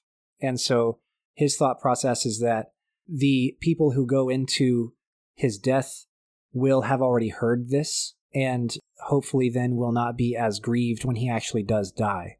There's an interpretation out there that points to the people who cried versus the people who didn't cry whenever he died.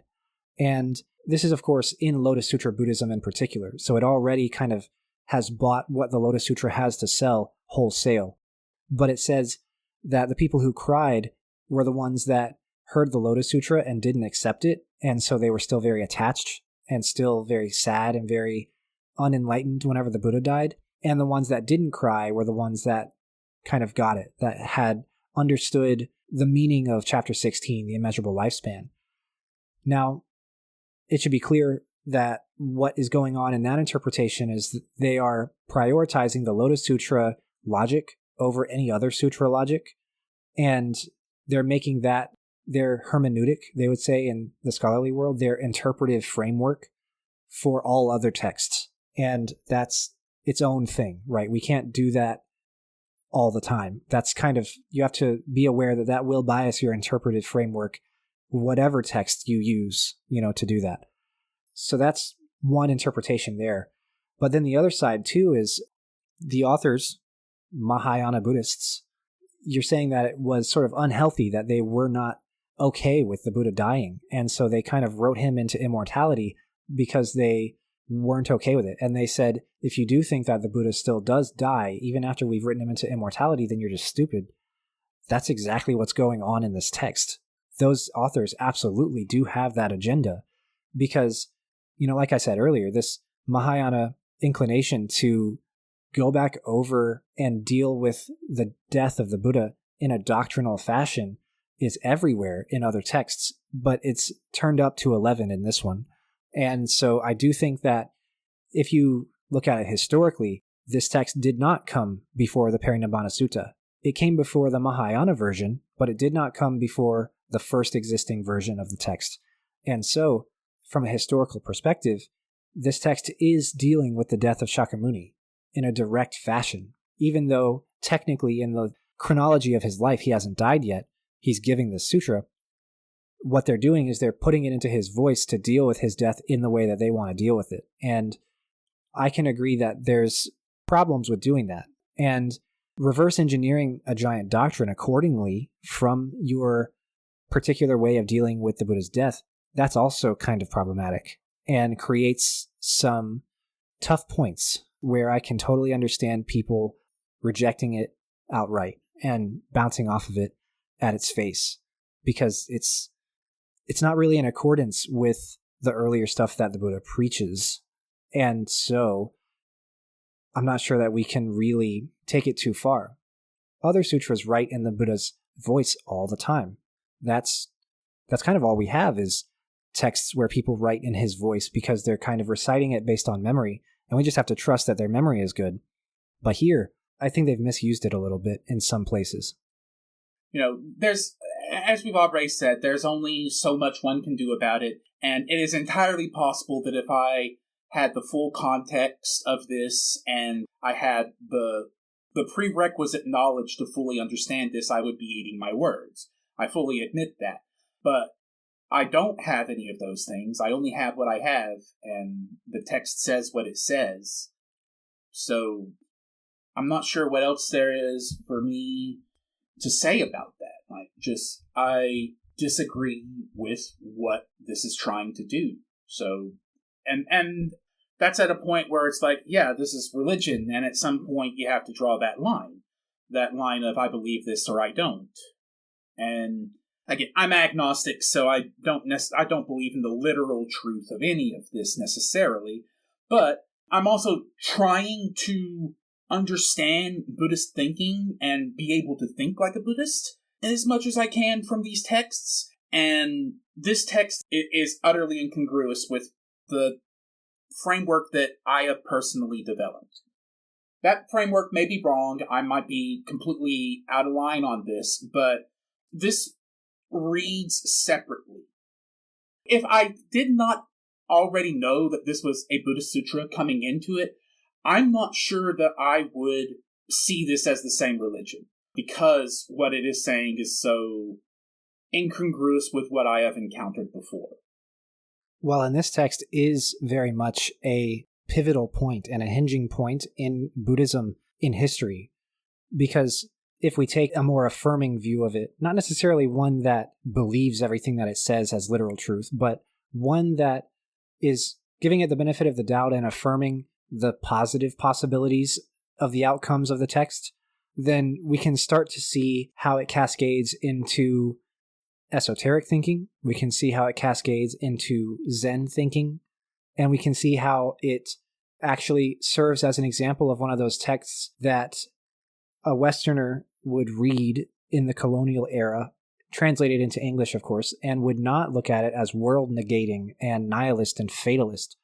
Because you have written in the script here, if the Buddha doesn't enter extinction, does anyone? And the answer that this text provides is no, nobody enters extinction. No one enters complete and total extinction in the conventional sense that we have understood it up to this point. In fact, the entire Dharma, the capital D Dharma, has taken on this sort of alignment with all of phenomenal reality. So first off, you can become enlightened and learn the capital D Dharma from anything, anyone, anywhere. And also, you are a part of that Dharma yourself, and therefore you have an immeasurable lifespan as well. Your delusions and your attachment to yourself, these things are impermanent, and these things don't last, and these things absolutely do go away. Delusion and ignorance, these things are not permanent in any sense. But the enlightened nature of you, that is something that's permanent. The enlightened nature of all people around you, all living sentient beings around you, those things are everlasting because they're part of this universal Dharma. So you can see that this is a doctrinal foundation upon which esoteric thinking and Zen and Tendai and, of course, Nichiren, all of their doctrinal developments sit on top of this affirmation that Buddhahood and Bodhisattvahood and thus Big D Dharma immortality is possible and real and is the universal law of reality. It kind of solves this debate which we've had ongoing, which is like, what is the ultimate outcome? Either everybody does become enlightened and that's just how the world goes, or they don't, and only a few do, right? The answer is everybody does. Because Buddhism is speaking on a scale of all sentient beings, the question comes up sometimes, given infinite time or immeasurable time, what happens? Does everybody become enlightened? Do only a few people become enlightened? In the absence of a Buddha, of course. And one answer that some schools provide is only a few people do. And the answer that this text provides is everybody eventually does. I guess it's just me being weird, but the idea of this making existence eternal is a bad thing in my head. I don't want to exist eternally. That's one thing I found comforting to see in earlier writing, is that existence does have an end.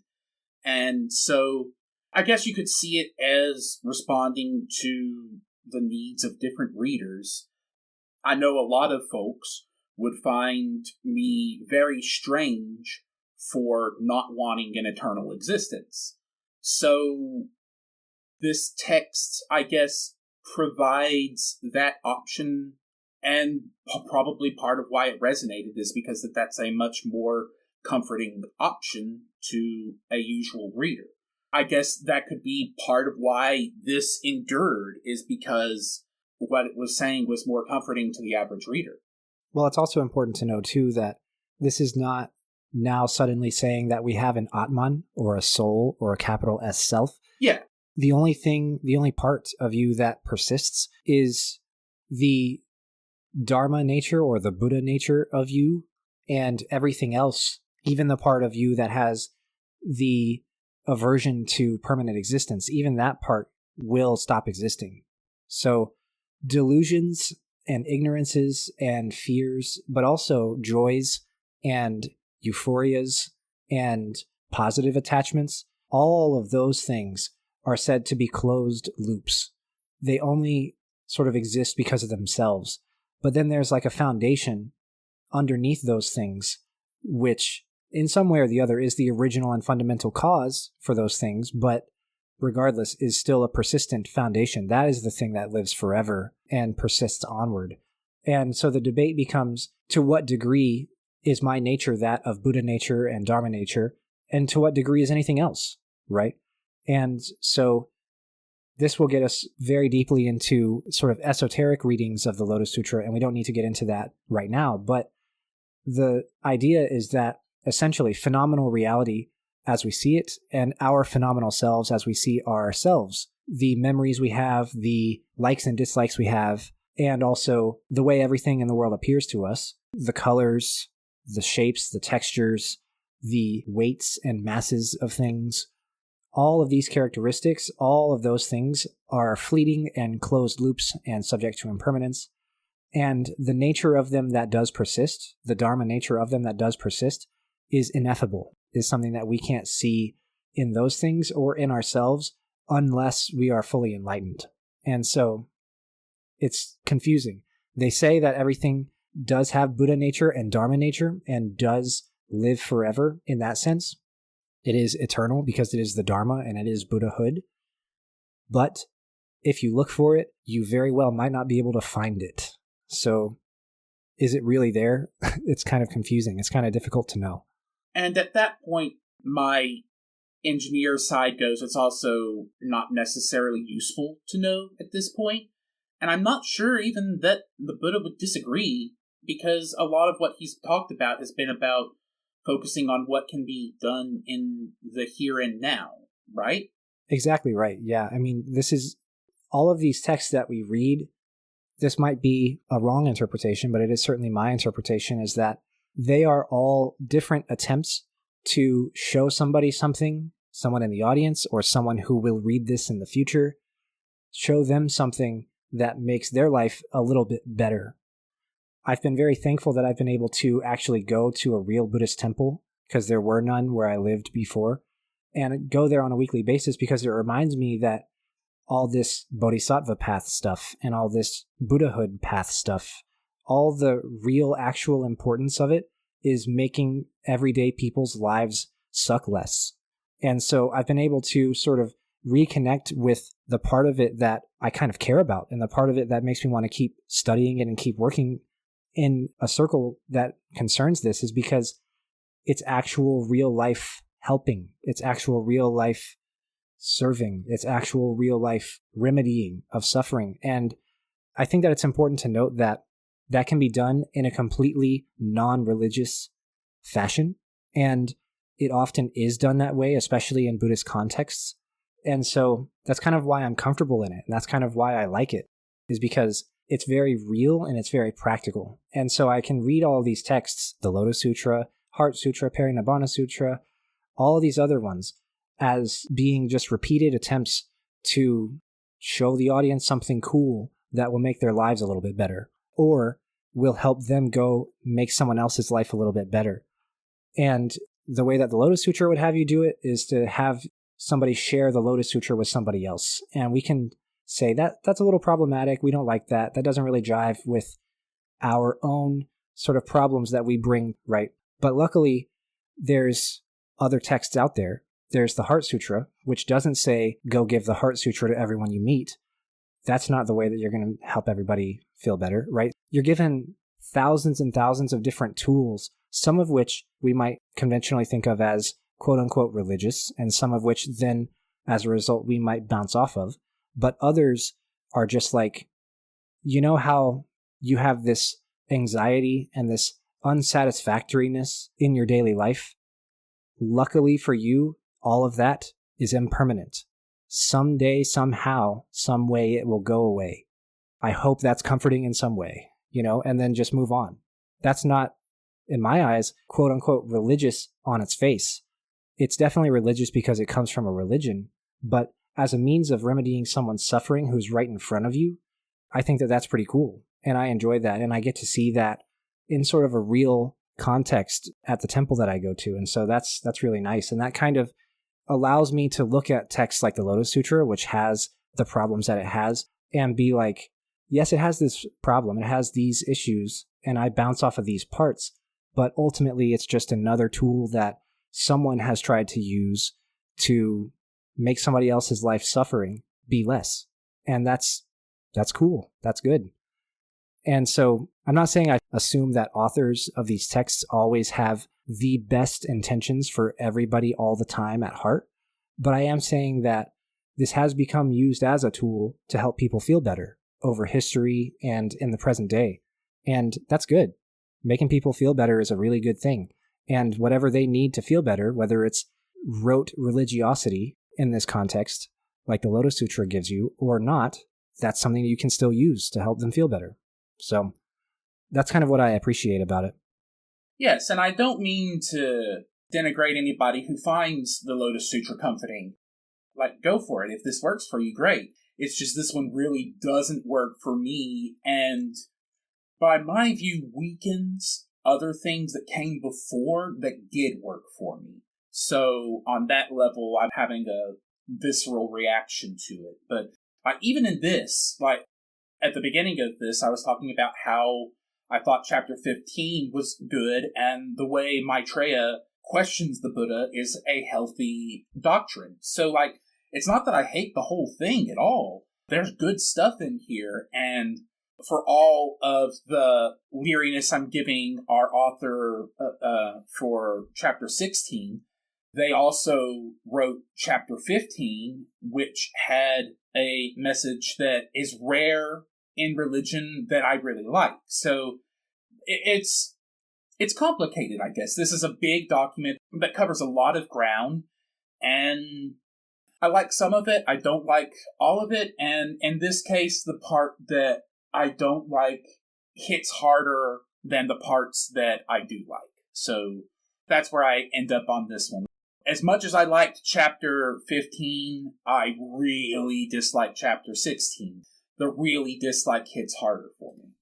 Absolutely. And there are going to be people out there who like the parables a lot more than they like chapter 16, or they'll like the prophecies of Buddhahood that come in the next several chapters, like 17 through 20 something.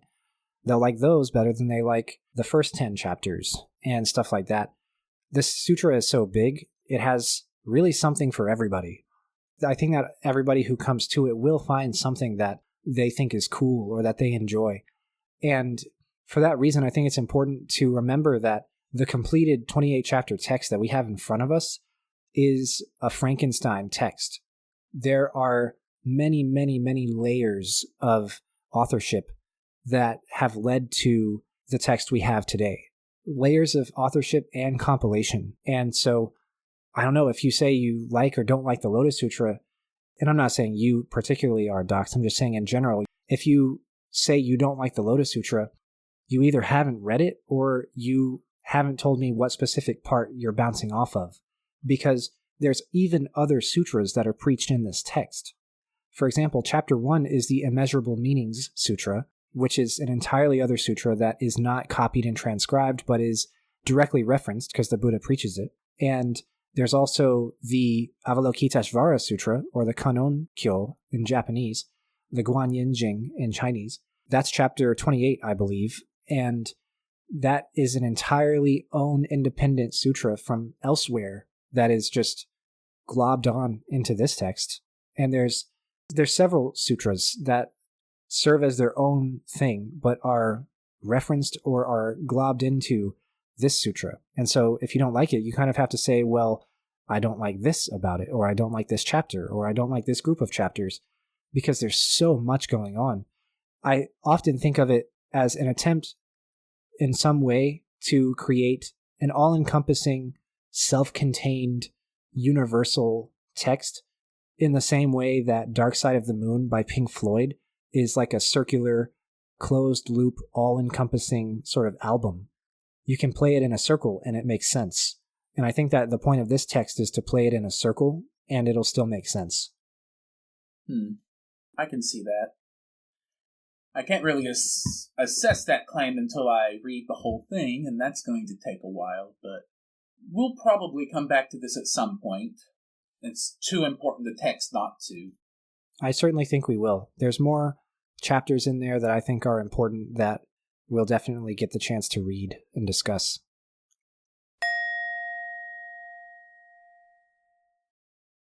Thank you for joining us for our reading and discussion of chapters 15 and 16 of the Lotus Sutra. We hope that you enjoyed it and learned a lot and got something out of our discussions.